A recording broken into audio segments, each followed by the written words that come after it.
But this is all what I'm talking about. Crystal Palace has killed the vibe on this, because none of these are issues when you just continue to win, because these are all issues that existed last week and the week before. In fact, they are, relatively speaking, they're easing in some respects, and they're not in others.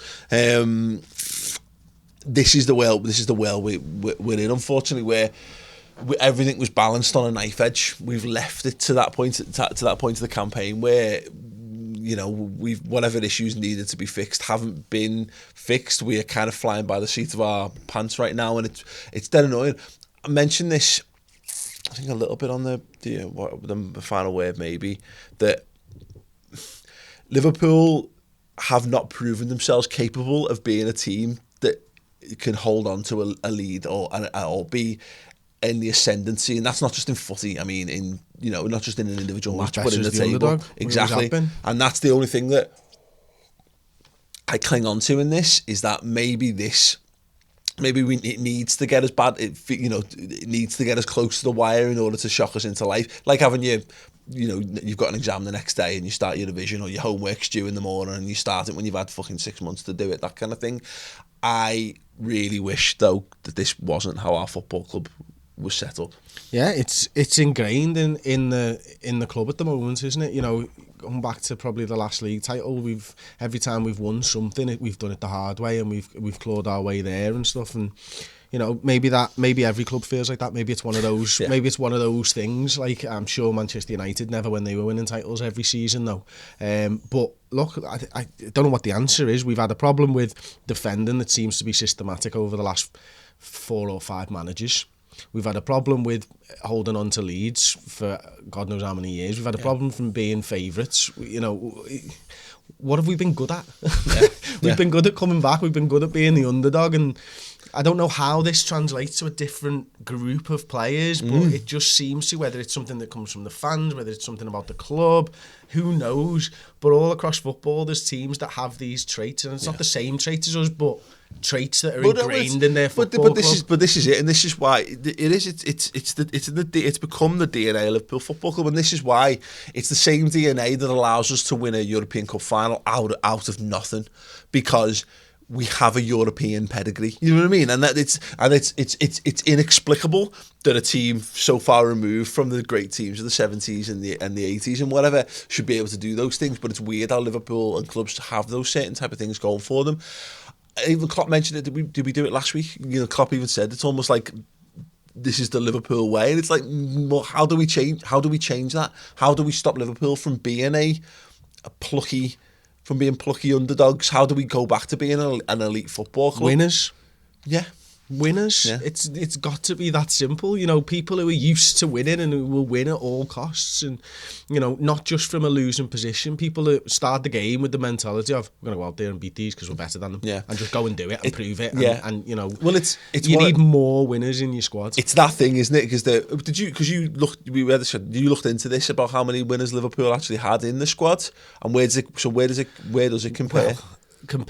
Winners, we looked at world-class players. I think I said that. Now, there's plenty of players who have won a few cups here and there for Liverpool. Alberto Moreno wouldn't really class him as a winner on the pitch. Do you know what I mean? Gini Wijnaldum's won stuff in the past. James Milner's won stuff in the past. But you look at Manchester City and you look at the likes of Sergio Aguero, who's won loads. Joe Hart had won loads.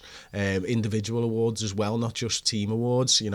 Vincent Kompany, Yaya Toure, David Silva. I mean, these are guys that you think winner. You say Adam Lallana, do you think that? But here's the thing: these guys hadn't won anything when they signed for Man City, relatively speaking. But they've done that themselves, haven't they? They've crossed that line. We're not near crossing that line. Yeah. But how do you cross that line? You've got to win stuff. What comes first? You're a winner. You are a winner. Okay. You can be a competitive person, but you go out there and you can win stuff at youth level. Yeah. David Silva had won stuff with Spain before he joined Manchester City. Sergio Aguero had, won stuff. I'm sure, like golden boots and all that type of stuff. Joe Hart winning golden gloves, obviously wins Premier Leagues with Manchester City. Does it come from the manager? Does it come when a team gels? I don't know, but these players at heart are winners. Suarez was a winner before he went to Barcelona. Yeah. You know what I mean? You don't have to. You know what I mean? Yeah, this is the thing, isn't it? This is where the confusion comes from. Is that because I'm writing you hard on this because but it's I think there's a point that there's a difference between. I'll give you an example of it. Jimmy Touré's a winner. Yeah, but he's not. But he's not a winner. You're right, and this is the difference. Is that I think that I think you need a blend. I think you need people who've been there and done it. But you would say, I'll give you an example of it. There's a fucking world of difference between Kolo Touré and James Milner. Kolo Touré was an integral part of the Arsenal's invincible side and an integral part of a league-winning Man City side. He's always been a leader as well. He's charismatic. He's an important member of the squad. So he's been a central focus of two successful teams. That's a winner.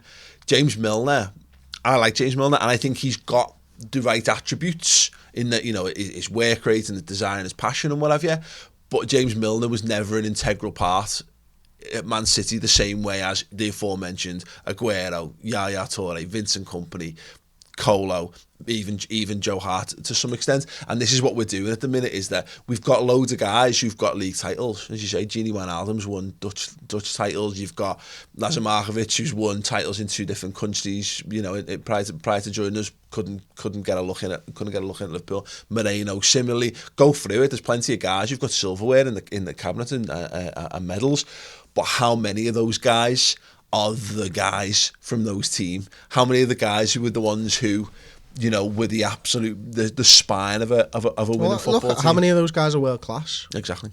Yeah. You look at Manchester City's; they were all world class, and that's the difference, isn't it? But I don't think that going back to it, I don't think you have to have won things to be a winner. You can just tell people sometimes, can't you? But even so, Suarez is the perfect example of that. He was a winner before he got to us. He was a winner his entire career. But you're right. I think you learn. Whereas people would say, "What do you learn from youth levels and all that?"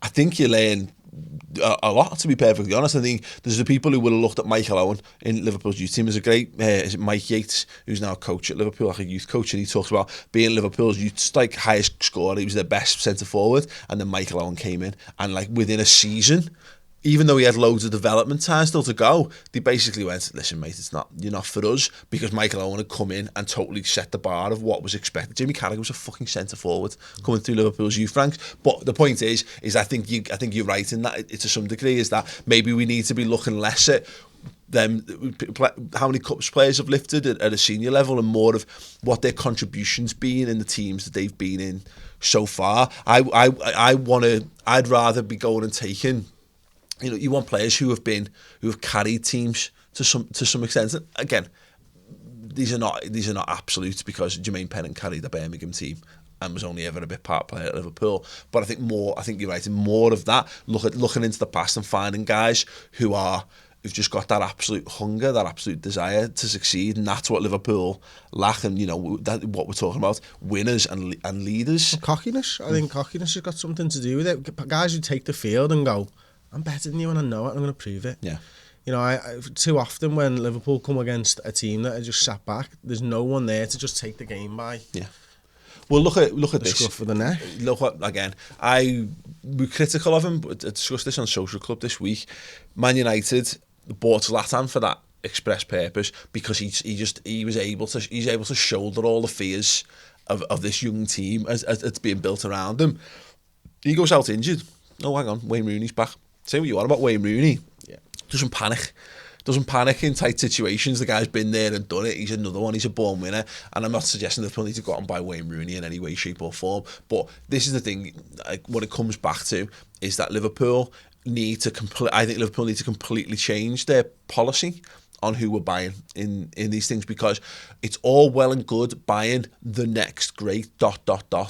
But the reason why Cristiano Ronaldo would never have succeeded at Liverpool is because he wouldn't have been raised around players who would have taught him to succeed and to be the best at this. Because I think it's much harder to become world class if you've not got anyone world class around you to benchmark against. And I think, look at how Fernando Torres and Suarez talk about Steven Gerrard. Yeah.